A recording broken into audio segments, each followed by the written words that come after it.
Hi everybody, today we're going to be talking about engaging as a group. For the last couple weeks we focused on the personal responsibility of engaging people around you with the gospel, of building relationships, of looking for opportunities.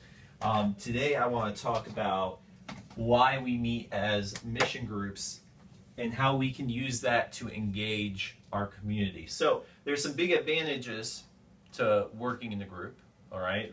For instance, when you're working with a group, you can do more together. I mean, that's just common sense, right? If you're doing a service project as a group, you can accomplish more. If you have more people, you can connect to more people.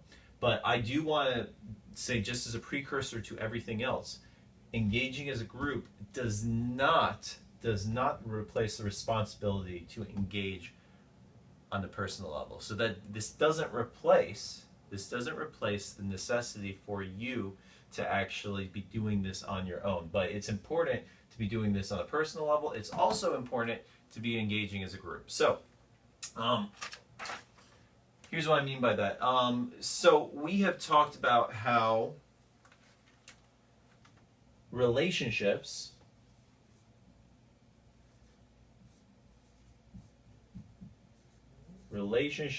lead to opportunities, right?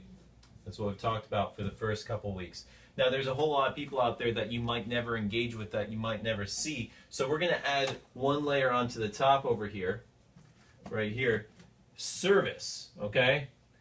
And what I mean by this is, if we're going to connect into our community, then what we need to do is find some perceived need, some need that they recognize, and find a way to serve them there. And once again, this is a lot easier as a group than as a bunch of individuals. And so we've asked you guys in your groups to actually find some place, a group pond, a place that you're going to repeatedly show up and build relationships at. So pond examples might be like some of the groups are meeting at parks or beaches and finding ways to serve there. And obviously that looks very different than serving at maybe a school as a group pond. So for instance, at the beach, you might be passing out waters or passing out popsicles to the kids, or maybe at a school, it could be doing a back to school supply run for teachers and gathering supplies to deliver to the teachers, or some thank you gifts for teachers, or. Now the goal is not just to serve. This is not the end result right here. Our service has to flow into relationships. This is a doorway to building relationships with people so that we will have opportunities to speak the gospel into their lives. So that's one of the things you need to remember. So the same rules or the same principles apply when you're engaging as a group as when you're engaging on a personal level. Relationships are only going to happen over time and through presence, okay? So that means you don't spend one day or an hour with a person and suddenly get to know them. Relationships you have to invest in over the period of time, and sometimes this might be a long period before we ever have an opportunity, and it only happens through presence.